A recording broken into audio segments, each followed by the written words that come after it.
A 14-year-old played an MLS game. There is a runner. On goes Cavan. Sullivan! This is a historic day for the Philadelphia Union. It is not often in any sport that you get to sign generational talent. He was 14 years old in that clip.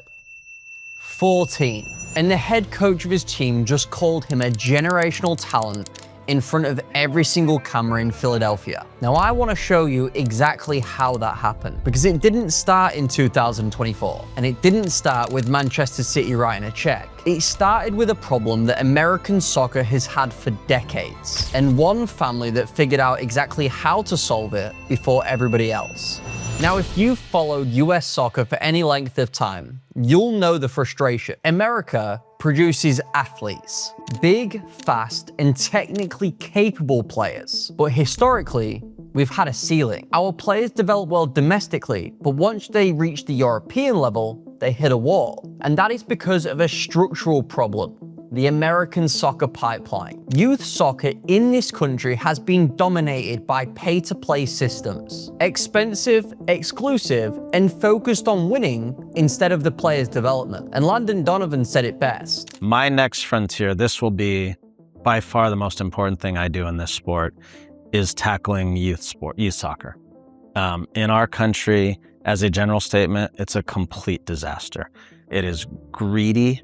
It is winning first. The players are the last thing on anyone's mind, the kids. And it's really disgusting. I've now seen it twice with my own kids. The best youth players in Brazil, Spain, or Germany are being trained in professional academies by the time they're 10 years old. And in America, the same kids were having to pay thousands of dollars just to play the game itself. This is why for decades, America has been producing hard-working athletic players who are a step behind technically compared to their counterparts over in Europe. But something changed, and Cavan Sullivan is the proof. Because the shift happens when MLS academies started getting serious. And honestly, it took way longer than it should have. Philadelphia Union in particular have built one of the best youth development systems in American soccer. Free to attend, a professional environment, and long-term development is prioritized over short-term results. And the Sullivan family found the system early. Cavan Sullivan isn't just a talented kid who got lucky. He was identified young,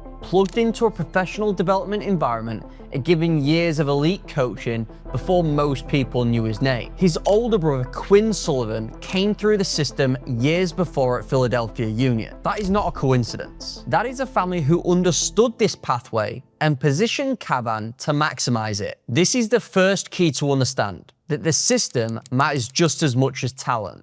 Now, before we dive deep into Cavan's story, we first need to know where he came from. Because this isn't just a soccer family, this is a soccer dynasty. His grandfather, Larry Sullivan, was the head coach at Villanova for over a decade. His dad, Brendan, played professionally in the A-League for 5 years and then coached at the same Villanova program his father ran. His mum, Hiki, played college soccer at Penn, then kept playing for 12 years after that. His cousin, Chris Albright, was a full US international who played for the Union. And his older brother, Quinn, also a Union player, same academy, same pathway, was already in the first team by the time Cavan was 13. Now, here's why that matters. Most young players in America are navigating this completely blind. Their parents don't know how the system works. And the coaches are well-meaning but completely disconnected from the professional pathway. Cavan Sullivan had a professional player as a father, a professional player as a brother, a family that had already watched one son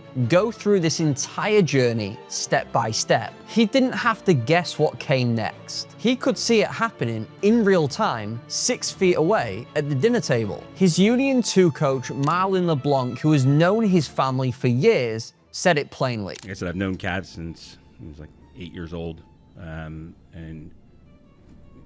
he is, first and foremost, he's an incredibly humble kid. So somebody asked a question about, you know, the hype that's out there. He's not affected by any of that stuff, which is fantastic. So he keeps himself really grounded. 8 years old. The people around him had a decade head start before the world even knew his name. Now here's the part of the story that nobody talks about, because the easy narrative is talented kid, right family, right club, and everything just fell into place. But that's not actually what happened. What actually happened was the moment Cavan Sullivan was old enough to kick a ball, they put him in situations where he was uncomfortable, always playing up, never the best player in the room, sometimes 2 or 3 age groups up. Think about what that actually means. At 13, he's playing against 15 and 16-year-olds, getting physically dominated and having to be 2 steps ahead of everybody else. And when he finally made his MLS debut at 14 years old, playing against fully grown men, here's what he had to say. He gave me some feedback after the game and also some things to prepare. You know, I've played up my whole entire life. 2 or 3 years, so I'm pretty used to it. But it was definitely challenging, and I knew you got to be smart when you're playing in front of these big guys. He wasn't just surviving playing against men at 14. He had been preparing for the exact moment for years. The discomfort was the plan, and it wasn't just on the training pitch, because his brothers made sure he couldn't switch off at home either. Now, by time Cavan signed his record deal in May 2024, the people inside the building had been watching this for years. And when Jim Curtin sat down at the press conference, he didn't use careful, measured language. Like I've mentioned, Cavan is a generational talent. That is not the opinion of just the Philadelphia Union. That is globally, through scouts, through clubs all over the world. Generational talent. Coaches don't say that about 14-year-olds. They say things like bright future or he's got a lot of development ahead. They manage expectations and they protect themselves from being wrong. But he went one step further and began to describe Cavan Sullivan's first training session with the first team. Whatever age you are, when practice starts and guys give you the ball, that's the ultimate sign of respect. And within 10 seconds into the first training session, they gave him the ball. That's probably the simplest way I can put it.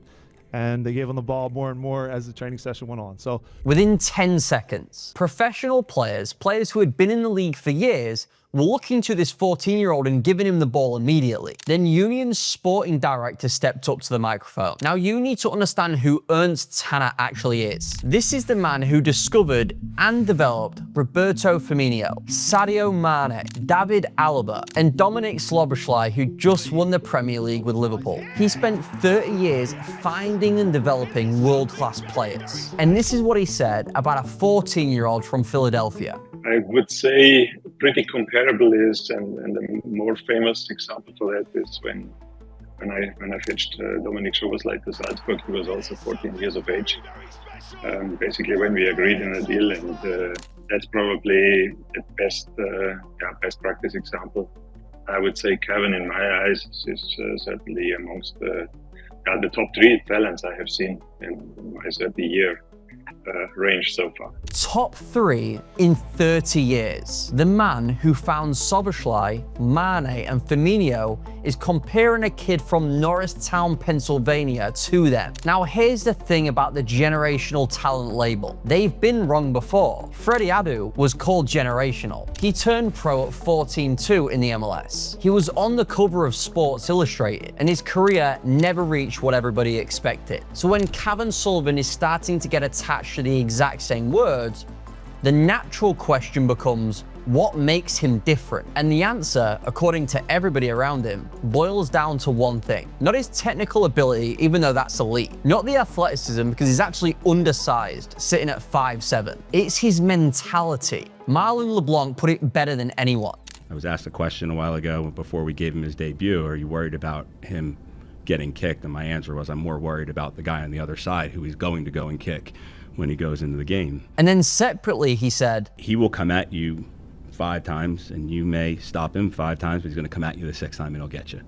And it's that type of mentality, I think, that sets him apart from his peers. And you can see it in his debut. 14 years old, 5 minutes on the clock, the score is already 4-1. And his brother Quinn had just scored a screamer before Cavan stepped on the pitch. And in stoppage time, Cavan gets the ball on the left wing, and his brother is in the box waiting for a cross, but Cavan doesn't cross the ball. He went for goal himself, 20 yards out in a difficult angle. Now I see that and I think that's not a kid that's just happy to be there. That's a kid who is willing to take risks on the biggest stage. And in training with the first team, it was the same story. He got absolutely clattered by a pro going into a 50-50. Nobody helped him get up because that's how it is once you step into the pro world. And a few minutes later, he nutmegs somebody. 14 years old, training with seasoned professionals, nutmegging people. And then here's what he said at the signing press conference in front of coaches and the whole of Philadelphia. I know everyone's proud of me and it means a lot for my family, but to be honest, nothing really has happened yet, and the work starts now. I still have a lot to do, and you know, my main goal is to win the MLS Cup, so. Record contract, Manchester City deal signed, youngest signing in club history. And his response is that nothing's happened yet. Now, when the Manchester City news broke, everyone focused on the number. Biggest homegrown deal in MLS history. 14 years old with a guaranteed ticket to the Premier League. But the number isn't the story. The structure of the deal is the story. Because here's what happened that most people missed. Cavan Sullivan has a German passport. Through his mother's side of the family, he is eligible for German citizenship, which means at 16, he could leave for Europe professionally, and Philadelphia would get nothing. And this wasn't a fun fact.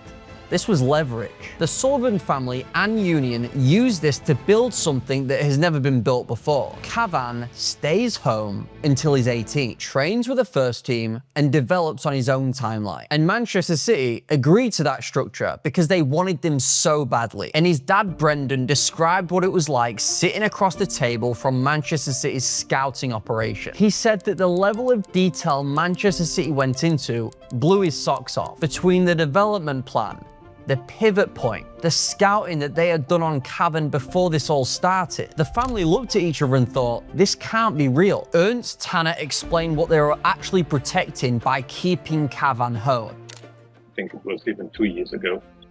And when we checked the legal situation for the first time, as we knew that Cavan is a target from other clubs regarding his German citizenship, and you know that he could go over to Germany when he's 16, and that's basically what we try to avoid.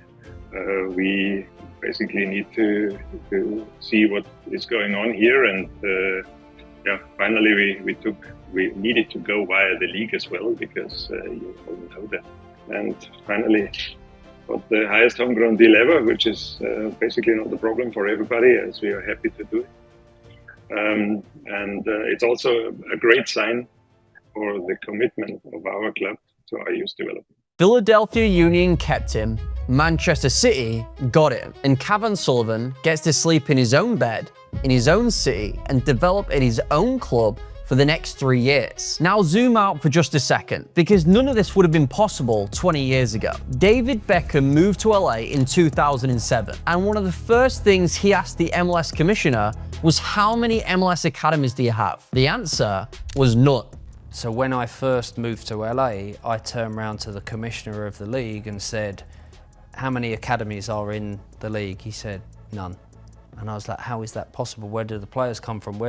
He said, well, there just isn't. None. In 2007, the pinnacle of American soccer had no academy system. Fast forward to 2026, every single club has one. And Cavan Sullivan is what happens when the infrastructure works. At 13, his Philadelphia Union academy side beat Arsenal U15s and Real Madrid. A kid from Norristown, Pennsylvania, in a system that didn't exist 20 years ago. That is an entire ecosystem built over decades, piece by piece, fully functioning the way it was always supposed to. And Freddie Adu, the last kid who carried this weight, the person who held the record before Cavan broke it, had this to say. Even Freddie Adu was passing the torch. So here is what we actually know about Cavan Sullivan. He was built in the right system from day one. He had a living blueprint in his own house. He was never protected from competition. In fact, he was thrown into it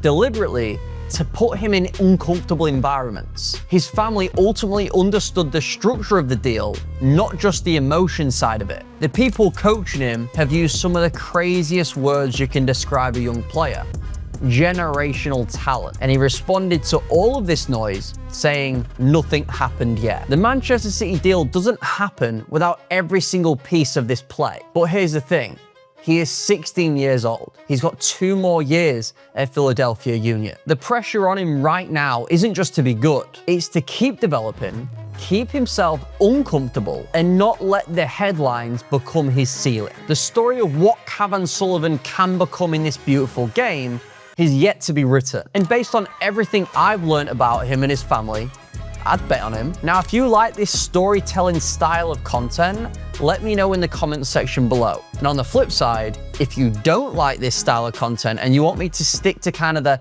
informational breakdowns of the youth soccer, college soccer pro system, let me know that too. And with that being said, I'll see you in the next one.